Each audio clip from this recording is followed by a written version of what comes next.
आपका जो पैसा है वो कहीं इन्वेस्ट वगैरह एज सच नहीं हो रहा है, तो आपका कुछ बेनिफिट नहीं है इसमें। बेनिफिट सिर्फ कंपनी का हो रहा है, एजेंट्स का हो रहा है और बाकी सारे लोगों का है। आई would suggest stop it, lapse होने दो, देख लो क्या है कि 5 साल बाद वो पैसे मिलेंगे कि नहीं। दोस्तों मैं इस महीने बॉम्बे और दिल्ली आ रहा हूँ फिक्स योर फाइनेंस के शूट्स के लिए। अगर आप वहां पे रहते हो और आप चाहते हो मैं आपके घर आऊं, तो अभी के अभी डिस्क्रिप्शन में एक फॉर्म है, उसे भर दो और हम सबकी मुलाकात जल्दी होगी। Hello and welcome to a new episode of fix your finance. Special thanks to CRED for sponsoring this video. आज हमारे साथ है सोहम, जो एक एडटेक कंपनी के कंटेंट टीम में काम करते हैं। काय झाला सोहम? How's it going? It's going good. So you are originally from Mumbai? I'm originally from Mumbai, yes. And आप बैंगलोर आए? Yes. कितना टाइम हो गया? Around a year. जब आप बॉम्बे में रहते थे, were you in the same industry? Yes, I was in the same industry. So did you start off as a teacher in the initial days? Yeah, initially I was a proper classroom teacher for around 2.5 years. Later I went into the whole segment of e-learning and वहाँ पे भी I was in front of the camera as a video lecturer. तो वो भी मैंने कुछ 1-1.5 साल किया है. Then I went into educational content creation. तो जब आप बैंगलोर में आए इस नई कंपनी में, ठीक है, did you get like a significant raise? Yeah, I got like a good raise of about 40 to 50%. Okay. Initially जब मैं मुंबई में था तब my package was around 4,80,000. In hand मेरे कुछ 42,000 आता था. अब मुझे मेरा जो पैकेज है it's about 8 LPA. Okay. Monthly I get around 62. Bombay में तो I'm guessing आप अपनी फैमिली के साथ रहते हैं, तो आपके एक्सपेंसेस भी उधर कम होंगे एज कम्पेयर टू हियर। तो रेंट में रह रहे हो? राइट। कितना है इस घर का रेंट? सो इस घर का रेंट है 25,000. My share I stay with a flatmate, I pay 12,500. तो खाना वाना बनाना सीखा है बचपन से? यस, मैं काफी अच्छा खासा खाना बना लेता हूँ. So do you take care of food by yourself? Because we don't have a maid and all, a lot of things we have to do by our own. So we do like a combination of ordering and cooking our own food. ठीक है, तो groceries में कितना लगता है? So अगर मैं आपको ग्रोसरीज प्लस ऑर्डरिंग आउट का अगर मैं बोलूँ तो it comes up to 6,000 a month. And you said कि मेड वगैरह नहीं है, तो क्लीनिंग वगैरह? क्लीनिंग के लिए we have a maid, so we pay her 2,000 rupees. 1,000 per head. Weekends वगैरह में क्या करते हो? Do you go out? Weekends पे I like to travel. I'm not a very pub person, but I do occasionally go to pubs. अगर मैं उसके खर्चे की बात करूँ, that comes up to around 3,000. और ट्रैवलिंग का क्या है? Travelling you said you're passionate. वो भी मतलब around 2,000 के आसपास, 2-3,000. ऑफिस वगैरह में जाने के लिए या फिर ट्रांसपोर्टेशन, तो transportation how do you take care of? So I generally take a cab or a rickshaw. I don't have a vehicle. A lot of times again I'll also depend on public transport, so it doesn't cost me much. It will cost me like tops 1,500 a month. इसके अलावा कोई responsibilities है like parents वगैरह? You know like bills, electricity bills, ये bill वो bill, तो वो एक अराउंड 8-9,000 तक जाता है, बट इट्स वेरिएबल अगेन. ये जो बिल्स वगैरह पे करते हो आप, ठीक है, वो कैसे पे करते हो? अ lot of times through credit card होता है, कभी कभी थ्रू लाइक आर पेमेंट, मतलब जैसे जीपे फोन पे हो गया. Bro if you are paying all these bills right, you have to use CRED, ठीक है, download CRED, add your credit card, pay all these utility bills, और हर बिल में वो आपको कैशबैक देगा, रिवॉर्ड्स देगा, कॉइन्स भी देगा, और वो कॉइन्स से क्रेड स्टोर में अलग अलग ऑफर्स मिल सकते. Are you on CRED? I am not actually. Use the link which is in my description, ठीक है? Make the first payment, और जैसे ही फर्स्ट क्रेडिट कार्ड का बिल पेमेंट करेगा ना मेरे तरफ से, I'll give you like a special bonus.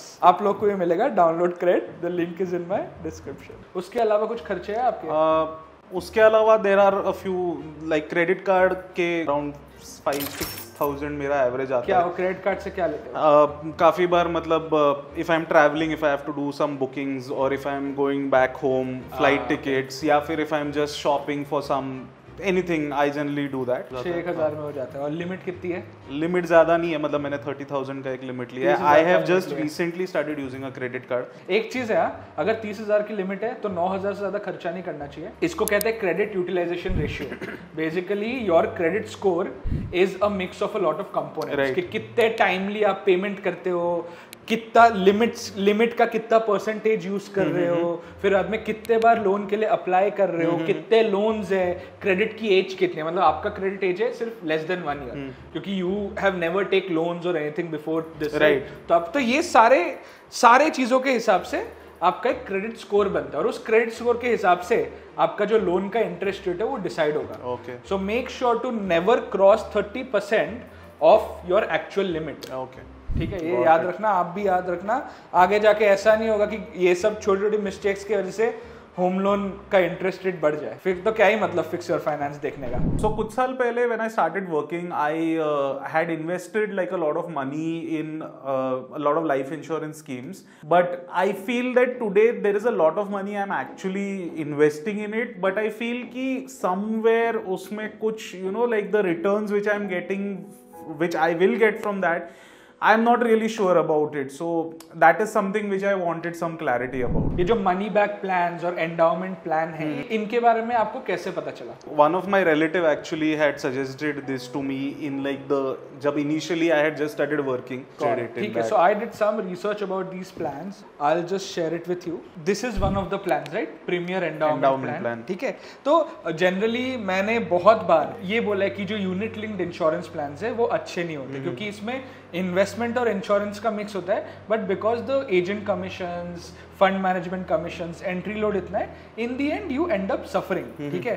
But अगर इस प्लान के साथ मैं एक यूनिट लिंक्ड इंश्योरेंस प्लान को कवर करूं, तो यूनिट लिंक्ड इंश्योरेंस प्लान भगवान है, क्योंकि this is a non linked participating endowment plan. ULIP में क्या होता है, आपका जो पैसा है वो सब कमीशंस वगैरह के बाद कुछ तो स्टॉक मार्केट, डेट, ये सब में इन्वेस्ट होता है।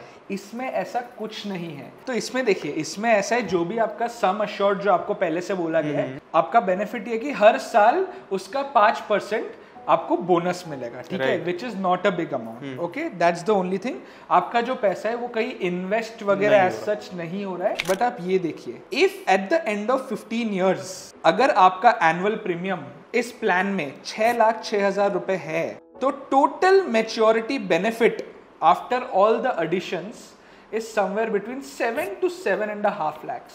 Right. आपने 6 लाख रुपए डाले, लास्ट में मैक्सिमम आप 7-7.5 लाख रुपए आपको मिल जाए। तो आपका इन्वेस्टमेंट में तो अगर आप देखें तो आपका 5% से भी कम आपका रिटर्न है। Right. दूसरा ये सब प्लान्स का दूसरा बेनिफिट होता है इंश्योरेंस, ठीक है।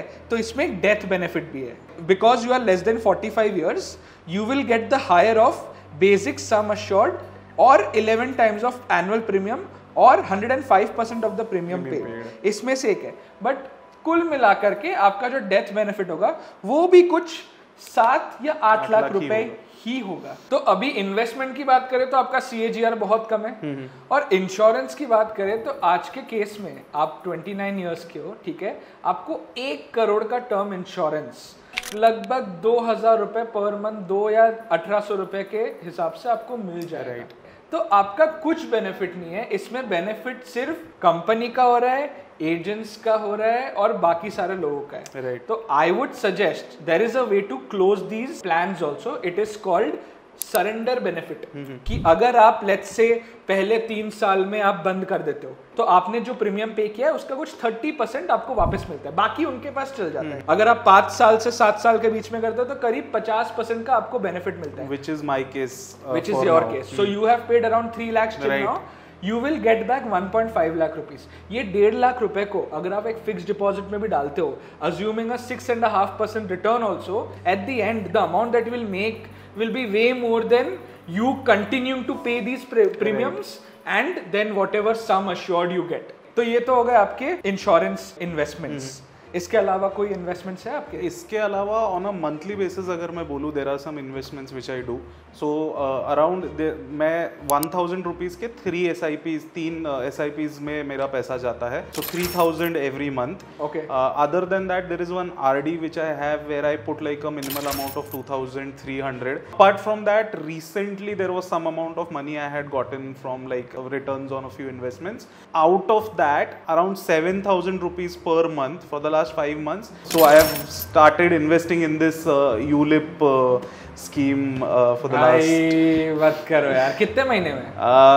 5 महीने शायद हुए, 5-6 महीने। I think this is the 6th month. I would suggest top it, lapse होने दो, देख लो क्या है कि 5 साल बाद वो पैसे मिलेंगे कि नहीं।